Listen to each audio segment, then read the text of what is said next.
Hey everybody, my name is Paul Eston Jr., aka Boy Green. I'm the New York Jets digital reporter for Heavy.com, and you're back here on my YouTube channel. And we got a phenomenal guest, arguably one of the greatest guests in the history of this program. Let's bring her in, Cynthia Frelund, and she is NFL Media's first analytics expert. Cynthia, what's up? How are you? I'm doing well, thank you. And I'm only the expert because I think it was too much of a tongue twister to say analytics analyst. So you know what? I got the upgrade, analytics expert just because of that. So let me ask you about that, because there is, when you go to your NFL.com profile, it says the first. You could have chosen one of many established paths, things that have already been done before, but you decided to create your own path. What was it to it? Why did you decide to just create your own destiny, so to speak?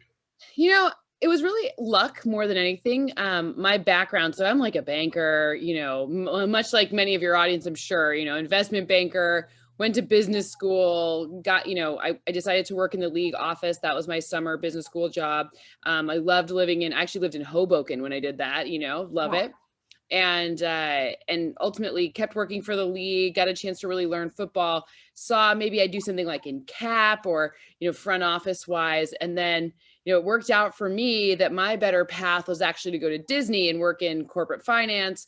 Corporate finance led me back to ESPN. Then Paul DePodesta gets hired by the Browns, and they have a need for someone to kind of explain how you can moneyball football. And it just ended up being a lot more fun. So that's kind of my way, found my way back to the NFL Network after that. But, it just ended up kind of get the right place at the right time with like a really niche skill set. Worked out, worked out.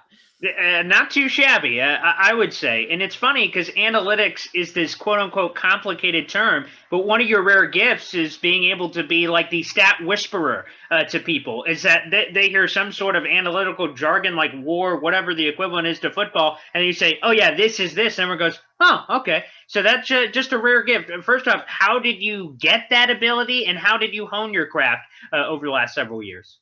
I would say by being like beaten up by doing it poorly, right? Like I took the note, right? Like a lot of us in any profession, you get better with reps. So when I first went on TV, I was terrible and I wasn't very concise. And I really thought about like, what do I want to see on SportsCenter? Because that's where I started with SportsCenter.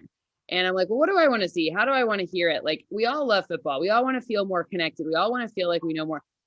How can I do it where I'm like, how can I do something where like I would like what I was listening to? And the interesting part is you got to it's watching yourself can be pretty excruciating because, with, what I'm talking about, it can be a lot, right? But you learn a lot. And if you're able to take feedback and, I went to get over myself. I took an improv class. I'm like a stodgy banker type, like a perfectionist, like a little nervous. And it was brutal. It was awful. And then it made me better because it's like, well, whatever, like you could do that, you could do anything. So I did that and I took some voice lessons. I kind of approached it like how would a student approach it, right? This was not my background. It was not what I was good at, but I was like, the people that I'm talking to, they deserve the sophistication of the math that I bring, but they don't deserve to have to go get the education that I got. Like I'm still paying off those loans. They don't need to go to that's my decision, not theirs. So I painstakingly watched myself and like wanted to vomit watching it a lot. And then just, eventually kept taking more reps until I got a little bit better. So how do you feel in 2021 now, so many years later? The funny part is with 2020 being so remote, and it's, by the way, oftentimes horrible TV. Like the pause, you're talking over. Oh, it's bad. Yeah. I feel like you can do that. You can do anything, right? Like it's never been the math that I've had a problem with. It's always been like now you're like, whatever. Like this is all just fun. Like, thank God we're like so lucky to have sports and to be a part of sports in a time when like everything else was like going to hell in a handbasket. The fact that I got a chance to like talk about things that made people happy, like nothing but gratitude, right? Like you're like, oh my gosh, like you can handle that. We all went through a crappy year. Like now we get to move forward, onward and upward. So it's just all gratitude, That's awesome. So with all that being said, laying down the groundwork, most of the listeners and watchers here for YouTube are diehard New York Jet fans. So let's dive in. Yeah, there you go. We've had some very interesting, you've had, excuse me, some very interesting articles for NFL.com that has mentioned a Jet player or two. So let's dive right into that and just barely sneaking into your top 5 running backs that you expect to thrive in 2021 is Michael Carter. So he just made the cut, dodged a bullet, thank God. So Michael Carter's in. Why do you think he's going to thrive? Well, a couple of reasons. First, the O-line got significantly better. If you look at last year, not a good situation for anyone, but Elijah Vera-Tucker and then the increased health of Mekhi Becton and some more scheming, like part of what people don't maybe realize until they stop to think about it is the fact that if you have a passing game coordinator, a offensive coordinator, former passing game coordinator that's really good at play action, that means they can get the run game going. Right? It doesn't the Kyle Shanahan disciple, the way that works, the way that it all hinges on selling the run game. Whether or not you're going to run, you have to sell that it's a possibility. That's how the defense gets spreads out. That's how you get more space. That's how the whole thing kind of works together. So when you look to see like, what did Michael Carter do at UNC? How did it work? What was he good at? And you see his skill set and you're like, wow, there's a good fit there. Now I will say, if you're a fantasy football player, maybe weeks 1 through 3, this is not the guy you're going to want to roll out and start, because it's likely that the familiarity with Tevin Coleman, and they're probably going to give the people who are on the team likely a few more reps. Now watch it in training camp. We have preseason to see, but I think like the Michael Carter situation probably come on, let's call it, 4, 5, 6, like when, just a little more into it. My neighbors are being super aggressive. Sorry. Oh, no, that's okay. I can appreciate that. Hopefully I can bring some of that here to the show. And let's jump forward to that then, because that's interesting, because the Mike LaFleur system that's been passed down from Mike Shanahan to Kyle Shanahan and everybody in between, normally, outside of a rare opportunity, it's been a running back by committee, and Tevin Coleman knows the system like the back of their hand. So is there any worry from that perspective? I agree with you. I think there is going to be some sort of slow start to the season because he's got to find his way as a rookie after all. But is there any worry from your standpoint that Tevin Coleman could mitigate some of the potential success of Michael Carter if he's able to stay healthy? Look, it's all about your expectations relative to either where you draft someone or which week you play someone. If it's DFS, the strategy is all about where they perform relative to your where you expected them to give you a return, right? So for me, it's a hard question to answer, because I do think Tevin Coleman will be the guy who kind of gets more volume, and it will be a committee. But remember, we've seen Tevin Coleman have some injuries. We've seen some situations where the hot hand gets ridden. I don't think that changes. If Michael Carter comes out, let's say week 4, he's just crushing life. I think week 5, you're safe to play him. So it's all about expectations and relative performance compared to the expectation. So it's never, that's not a very fulfilling answer. I'm sorry, but it's kind of week by week. We'll figure it out. And I love, for all the fantasy football fans in your audience, yours truly as well. I love that little Michael Carter nugget. Maybe a late bloomer. People are like, man, no Michael Carter the first couple weeks. Scoop, pick that up on the fantasy football. Exactly. I love that. There was another fascinating nugget. So we're going to put that ability we were just talking about with you to the test right here, right now. Here's a fascinating nugget you had in that piece with Michael Carter. You said the Jets' offensive line helped drive a 4.4 average in expected yards per rush. My question, what the heck does that mean? So the next gen stats, they take all of the situation of running. Now it has some refinement, and I'll explain that in a second. But ultimately, it's like, what's the down distance, time left, and score? Take those things, and then a run play is called. It's 1st and 10. On the plus 25 with 10 minutes left in the first. I'm just making stuff up, right? Sure. The expectation, then they take the league average of every time that's happened for every, and it's 0-0. It's a game with a point differential of tied, right? So it's tied. So, how many yards does a typical running back earn on a running play for that? Now, there's a lot of nuance there with that, because there's some outside runs, inside runs. Obviously, it only gets your forward progress. It doesn't, kind of like an outside run, the running back's working a lot harder to get there. Okay. But, and also for the Jets, kind of have to look into the situation of what was expected last year from this offense. I would argue defenses, they knew when it was going to be a run a little bit more often at the end of the year. There was a lot less tricky stuff going on. So that number is probably artificially a little bit too high, but it does give context relative to the league, and it gives context relative to like, hey, they were actually, this is an area that wasn't quite as bad as we thought when we watched it, right? When you watched it, you're like, ugh, like this is going to be brutal. And sometimes it was brutal, but there were some goodness there that can be built on, because you have to remember many of the like, 3/5 of that O-line is still, or 4/5, I guess, is still probably starting, or whatever number, you know what I mean? Like we'll see what happens come 53-man roster, but you know what I'm saying? No, absolutely. And I love it. The light at the end of the tunnel, despite a 2-14 season. Cynthia, I love you. That's phenomenal. All right, let's flip over to the defensive side of the ball. John Franklin Myers earned the prestigious I love title. That's it. This is what I want to Mhm. hear. He earned the prestigious title of the most underappreciated player on the Jets roster, according to you and your analytics that you dove in for this. What was the reason that he jumped out, and how can he fit in this system? Because it's a brand new 4-3 coming over with Robert Saleh. Let me be honest. I think that the front is actually a good front. Like, I don't like. I'm gonna be totally honest. I have no idea what's going on in the secondary. None. None of us. But we do. won't talk about that. We're going to focus on the positive. I like Jonathan Franklin Myers' burst. I like his ability to create pressure, to create space, to figure out, like, put some pressure on opposing offenses, especially on passing downs. I think it's going to be really interesting when you put together, like, Sheldon Rankins, presumably healthy. I actually know he's healthy right now, which is great. You got him coming in healthy. You got a lot of things that are working to be the way that the clay is going to be molded by Robert. Like, the fronts are like where that man's super creative. Like, you go here, little chess piece, you go here, chess piece. Well, I guess they're not little. Big chess piece, big chess piece. This isn't working. He'll move it all around. I'm not worried about the front. I think this is one of the better D lines in the league. It's just going to be, fronts and backs work together. And that's where things get a little dicey for me. But Jonathan Franklin Myers, I don't think enough, at least not nationally, people aren't talking about him. And I mean, there wasn't a lot of love given to the Jets defense, just period, full stop last season. And, for decent reason, but Yeah. Franklin Myers, his burst was good. Like, if you look to see like how quickly you can accelerate once, the ball is snapped, he's up there. So he's in a good shape to help contribute quickly.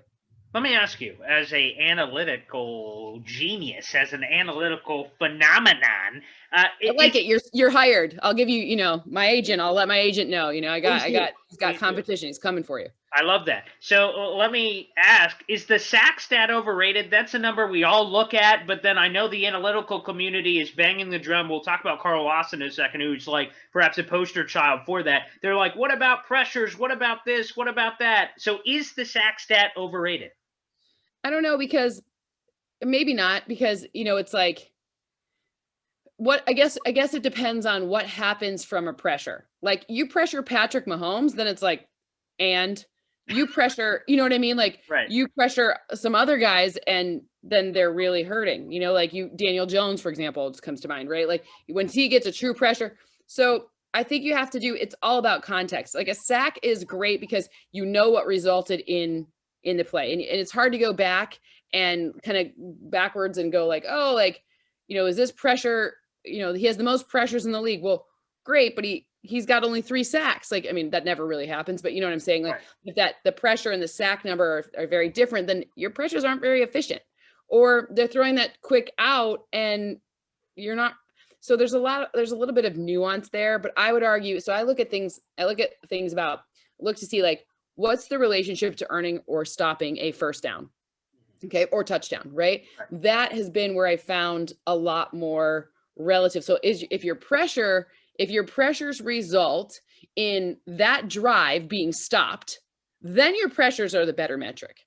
If you're, like that's kind of how, and even with the sack, then that, in 2nd and 10, and again, right, it's pretended 2nd and 10 again, you get like the first down. Like, does your sack even matter? I mean, like, so that's the hard part too. It's like, you have to look at that next play. Like, again, I'm a former banker, so I do like time series analysis. So, like, what happened next, right? Like, so it has to be your relationship. Like, Aaron Donald doesn't get the sacks that you might imagine because he's commanding the presence of 2, maybe 3 offensive players.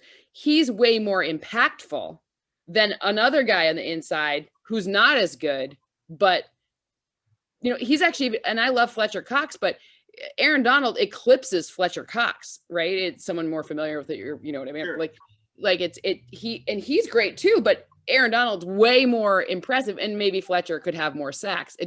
It just depends on how the front works together, right? So it's totally overrated. Anything in it, only 1 point is totally overrated. Like if I were going to pay someone, I have this argument all the time with front offices because I'm lucky enough to be able to consult for teams in my off time. Like, well, they're like overpaid, underpaid. Who's paid? Tell me who's paid, because you know, like that like what's the benchmark? What are we measuring it against? Because if you're saying someone's over or underpaid, well then who's paid? So it's a very tricky number. And by the way, you've mentioned 2nd and 10 a few times here. Unfortunately, Jet fans are a bit too familiar with the old 2nd and 10, especially last year during the Adam Gase era. So thankfully, that's over. Let's bring up Carl Lawson. Again, he has been an interesting guy that not necessarily has gotten the sack numbers that everyone was looking for, but he was the analytical darling that everyone was banging their table for the Jets to chase based on some of those next-gen advanced statistics. So, Cynthia, I need you to be honest with me. I need you to be frank. Okay, is Carl Lawson the answer to our edge rusher dreams over the last 15 years? We haven't had a guy that offenses had to go, ooh, that guy, let's watch out for him. They went, oh, that guy, let's run it that way. Yeah, so I don't think that any one player is an answer. I think Carl Lawson is a very, very good player. I think the Bengals defense was underrated just overall because they had some there was some badness there. Their O-line is a really it's a problem. But anyways, that's beside the point. I think the combination, if all of the people that they brought over, if everyone that is there right now plays, it's going to be good. Now, that includes Quinnen Williams. So I need him to be healthy. I'd like Sheldon Rankins to be, I'd like them all to be like, then you got then it's great. The problem is we have not seen that health so far. By the way, do you know who my favorite Jet of all time is? It's an O-lineman. Oh, it's an O-lineman. Okay. Virginia. Oh, DeBrickashaw Ferguson, obviously. By far. Why is that? I don't know why. I loved him, like for no reason. Like I mean, he was a really good player, but I was like, oh, a fun name to say. Like that was just always my favorite Jet. This is a random story, and I guess I'll just tell it because I'm here. So I've been a diehard Jets fan for a long time, and I went to Jets training camp a couple of years ago in Cortland when they went, and not only in the dorms, but they also did this thing where the team stayed at a random hotel, and I stayed at a random hotel to be close there, and I was in the same hotel as the Jets. Nice. And I was wearing the full gear thanks to my dad, so I had the official gear. So I went upstairs to go get ice. I went up and went, oh, my God, this is the floor the Jets are staying on. So I'm like, oh, let me just, kind of look around here. Hey, hello. Pop in. Yeah, that's it. DeBrickashaw Ferguson's walking down the hall. And, I guess it's only my word versus no one's word. But I looked up at Brick, said, hey, Brick, anything you need, man? He said, nothing. No, I'm good, man. And kept walking. So that's my best Brick story. And then an hour or two earlier, he was signing like a shirt for me. So I was able to hold strong, and then I ran out of there because I'm sure I would have been mugged by security, especially now in 2021. You don't know anything's happened. So, Brick, I love it. You got good taste. Yeah, I'm lucky enough. So did Jets sideline. So I've been trying some new stuff out, and that actually is so strange. Like I've been trying some real-time analytics out, and 2 seasons ago I did it preseason with the Jets, which was really great experience. Preseason, nobody likes doing preseason except for me, because you learn everything. Everyone's in a good mood. You learn a ton. Like Adam Gase kept making the joke that he's going to run the ball on every play just to make us stay there longer, like as a joke, which is funny. But the guys don't really play, but you just learn a ton about like the whole way that it works, right? Some of the best people in the whole league work in that front office for the Jets by far. But I was promised DeBrickashaw Ferguson, like something. I haven't gotten it yet. So I'm going to have to take that up with them. I just remembered that. And because I do the numbers game show with them every weekend too. So I gotta get on that. I'll have to see if Dan Grossa can be my mouthpiece for that. Yeah, there you go. I know all the team reporters over there. EA, Ethan Greenberg, Olivia Landis. I'll try to Rich slide in a word is my favorite. I know he's for ESPN, and I love Olivia. So I'll just have to get them on it. It'll be fun. Yeah. There you go. We got to slide a word in. Now, I'm going to tell you here, Cynthia, I am lonely on this bandwagon, and I feel like I'm just doubling up or nothing here. It's the Chris Herndon hype train. I've been banging it, and like I said, it got pretty lonely last year. Everyone else got off, but I'm like, hey, I'll buy up all the little stock there. He's entering a contract year. I'm in love with the potential. Last year was tough. There's no other way to put it. Every analytic said, yikes, to Chris Herndon outside of the back end of last year where he showed some pop. Can Chris Herndon show anything? Is there any chance he can realize his full potential, especially in this magical Mike LaFleur offense, which we really don't even know what it's going to be? I hope so, but I'm not on that bandwagon. I could be totally wrong. My reason for that was actually because of preseason, though, because when he was playing with Sam Darnold, who of course they were college teammates, he didn't have the like focus that I thought he would have. You know, like, I don't know. I got that vibe, but, and maybe it'll be different this year. And if I go to, you know, and if I'm lucky enough to do preseason again this year, I'll have to look, but he just didn't seem like he had and that was like when Lev Bell was supposed to be good. Right. Sure. So there was some things to be excited about, but like, you know, I don't know. He didn't seem to have that, like that thing, you know, like that. I don't know. Sure. Yeah. And again, that's not an analytic, right? There's no analytics on that, but I also didn't see him throwing very many blocks last season. And that's something that I think they do very much value being on. I don't know. So that's my hesitation, but but I think it's a smart strategy to buy it low. Like, why not? What do you do? Just dump it later? Fine. Okay. No harm, no foul.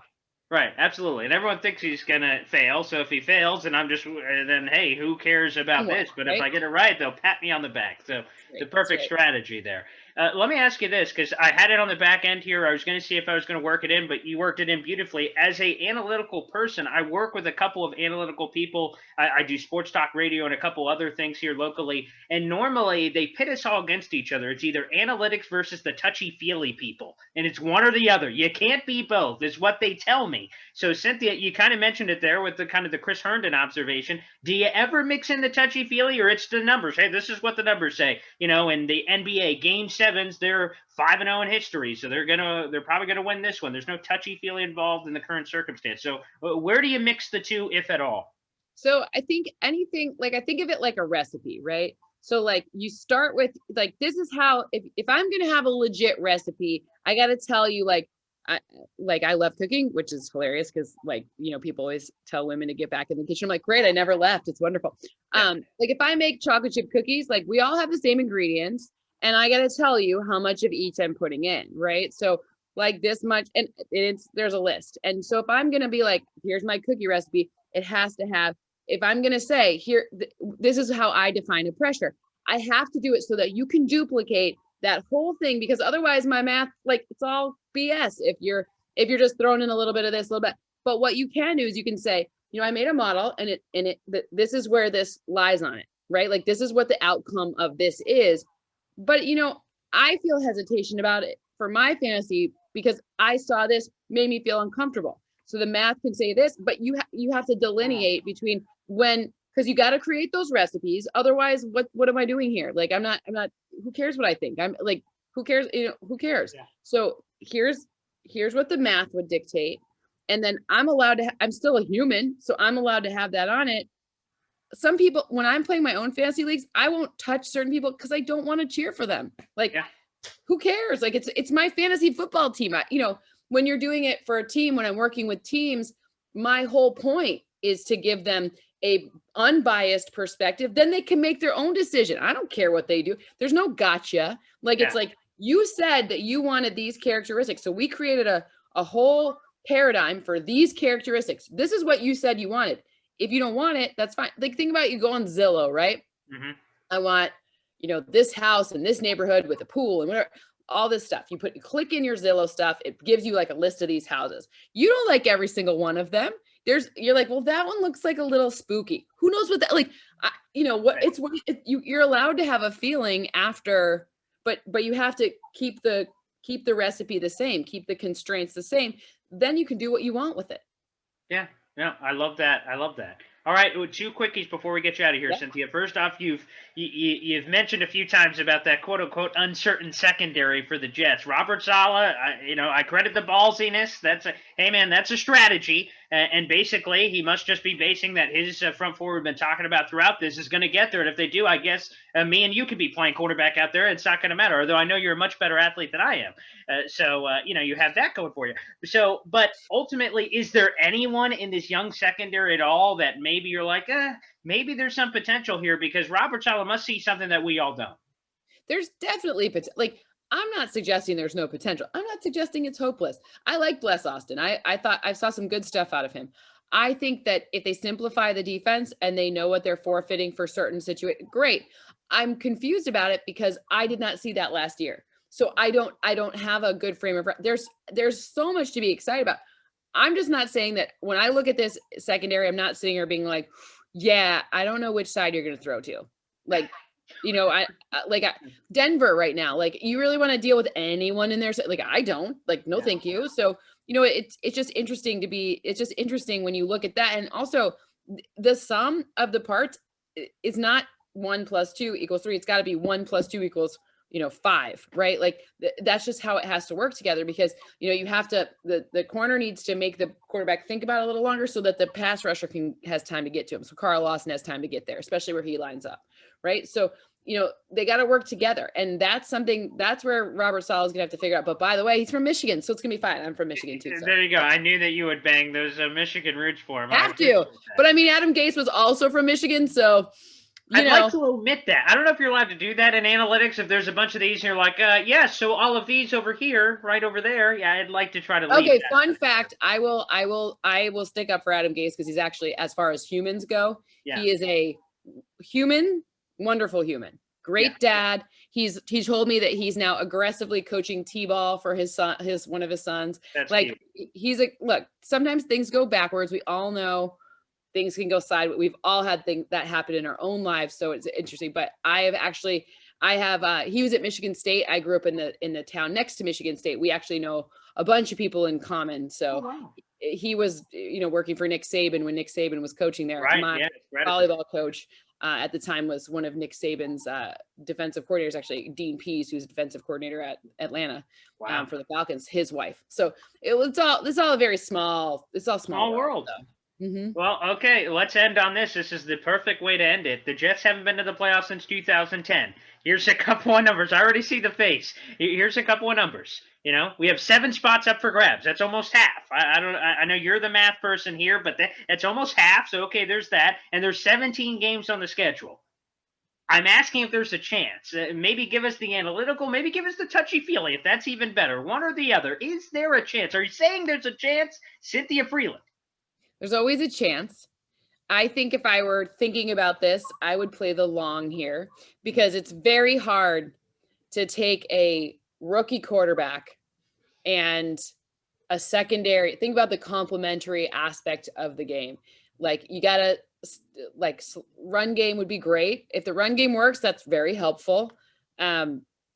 Complementary situation, meaning being able to pass against the Jets means you got to slow it down on the offensive side, right? So Jets have always been good at history of being good at stopping the run, but being able to stop the pass seems less than ideal right now. I'd play long though. Like I said, I think I think he'll be great, but again, there's always an amount of time.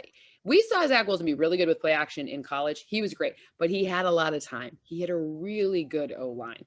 That means there's going to be just a little bit of, that learning curve. Just got to pump the brakes. Like, I know Jets fans want wins now and they deserve it. Like, I think every fan base does. Like, I want everyone to have at least seen wins, whatever, but and by the way, I didn't give Marcus May enough love because I do love Marcus May. I think he's very good. So let me be clear. I very, very, very much like Marcus May, but he's just one man. Yeah, so that's true. He is only one guy. Jonathan Moxon is only one man.